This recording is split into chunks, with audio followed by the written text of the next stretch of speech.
Hello guys, तो आपका स्वागत है मेरे चैनल रिव्यू फ्रॉम हकला में। हम आज बात करेंगे एक एनिमे जो ऑन गोइंग है, जिसका नाम है an adventurous daily grind at age 29। इसके स्टूडियो का नाम है हॉर्नेट्स और इसके डायरेक्टर हैं फुकुशिमा टोशिनोरी। इसका अभी एपिसोड 7 आया है, जिसका नाम है रुरुई एंड कोको। तो देर न करते हुए हम इसकी स्टोरी पे आते हैं। तो इसकी स्टोरी चालू होती है कि हाजमे और रेरुई अपने शहर वापस आ गए हैं, जहां वो लोगों के लिए कुछ गिफ्ट लाए हैं। तभी वहां एक व्यक्ति आता है जो स्कॉलर है, और वो हाजिमे को अपने साथ लेके जाना चाहता है डंजन में, क्योंकि वो डंजन के बारे में और चीजें जानना चाहता है। और उसकी बेटी भी उसके साथ जाती है और फिर उन लोग आगे जा रहे होते हैं। और तभी रिरुई को बहुत सी ऐसी जानकारी मिलती है जिससे वो अनजान थी, और वो उसे पाके बहुत खुश होती है। लेकिन उसकी कुक्को से दोस्ती नहीं हो पाती, क्योंकि वो बहुत रूड है। वो एडवेंचरर्स को उतना अच्छा नहीं मानती है। लेकिन हाजिमे उन दोनों को डांटता है और फिर उसकी हेल्प कर रहा होता है। और फिर जब हाजिमे वापस जाता है तो एडवेंचरर गिल्ड में जाके उस स्कॉलर के बारे में बताता है कि उसके द्वारा लिखी गई रिपोर्ट बाकी एडवेंचरर्स के बहुत काम आ सकती है। और वहां की रिसेप्शनिस्ट उसे कुछ काम देती है, कहती है क्योंकि तुम नहीं थे तो इतने काम बाकी हैं। हीरो उसे एक्सेप्ट करता है। और यहाँ पे कोको अपने फादर के लिए खाना लेने आई है, तो कुछ एडवेंचरर उसके फादर की बेइज्जती करते हैं और वो वहां से चली जाती है। लेकिन जब वो रिरुई को उसके फादर के बारे में बात करते सुनती है कि वो उसकी तारीफ कर रही है, तो वो बहुत खुश होती है। नेक्स्ट डे वो लोग हाजिमो को थैंक यू कहते हैं, और कोको रिरुई से दोस्ती करना चाहती है, पर रिरुई को कोई इंटरेस्ट नहीं है।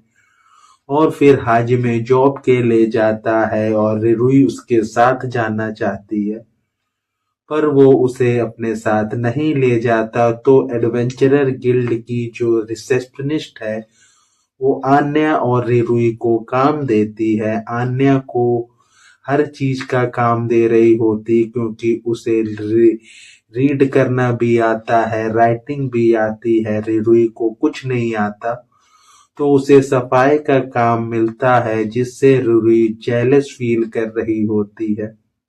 लेकिन जब गिल्ड की रिसेप्शनिस्ट उसे समझाती है कि तुम्हारे काम की भी वैल्यू है और तुम हाजिमे जैसी ही हो, तो वो अच्छा फील करती है। फिर नेक्स्ट डे हाजिमे उसे स्कूल लेके जाता है, जहां वो रीडिंग और राइटिंग सीख पाए। और वहां को भी आई होती है, और कुछ बातों की वजह से उनकी दोस्ती हो जाती है, और एपिसोड यहीं खत्म हो जाता है। तो हम बात करते हैं इसके रिव्यू की। ये जो एपिसोड 7 आया है, मैं कहूंगा काफी अच्छा एपिसोड है। इस एपिसोड से मुझे जो उम्मीद थी, चाहे वो उसमें शो नहीं हुआ है या उतना बेहतर नहीं था, लेकिन उसके बाद भी ये 20 मिनट कहीं बोरिंग फील नहीं होते।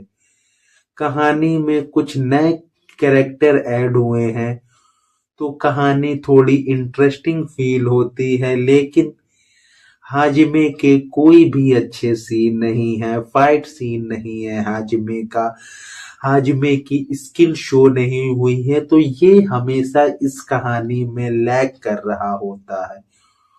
और इसका जो बेस्ट पार्ट है, जो कहानी को और बेहतर बनाता है, आपको इसके लिए क्यूरियस कर रहा होता है, मेन कैरेक्टर रिरुई, और जो उसके एक्सप्रेशन होते हैं, जो वो सोच रही होती है, जिस तरह से सोचती है, जो रिएक्शन देती है वो बहुत ही अच्छे हैं। और इसमें इन्होंने इस एनिमेशन में सबसे अच्छी चीज की है कि रिरुई के फेस में एक नया एक्सप्रेशन डाला है कि जब उसे समझ नहीं आता क्या बोलना है तो उसके चेहरे पे उन्होंने क्रॉस का मार्क शो किया है, जो काफी ठीक फील होता है। और उसमें अगर डायलॉग भी ना हो कि क्या बात हो रही है, आपको सिर्फ वो एनिमेशन देख के समझ आ जाता है कि रिरुई क्या फील कर रही है।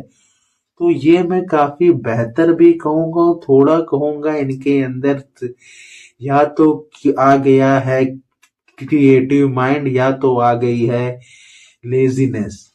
क्योंकि अगर हमने बाकी एनिमे देखी उसमें ऐसे सीन्स के लिए, ऐसी सिचुएशन के लिए कैरेक्टर का एक फेस शो होता है, उससे भी हमें जानकारी मिल जाती है। लेकिन इसमें इन्होंने बहुत सिंपल रखा है जो अच्छा फील होता है।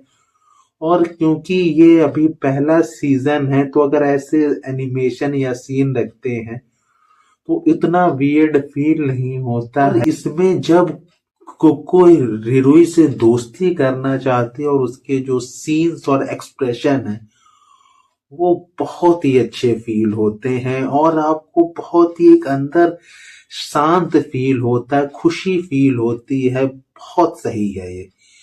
और ये एपिसोड में फाइट से ज्यादा इसमें ये शो हुआ है कि सिर्फ कहानी आगे गई और कुछ नहीं। और इसको देख के आपको बहुत ही काम फील होता है, तो ये अच्छा है। और अगर मैं इसे रेट करूं 10 में से मैं दूंगा इसे 8, क्योंकि कहानी बहुत अच्छी है, 20 मिनट बोर नहीं होते हैं, नए कैरेक्टर शो हुए हैं, रिरुई के फेस में एक नया एक्सप्रेशन शो हुआ है, पर हाजिमे को बहुत ज्यादा साइड में ढकेल दिया है, तो ये अच्छा नहीं है। तो ये रिव्यू हम इसी के साथ खत्म करते हैं। Bye bye.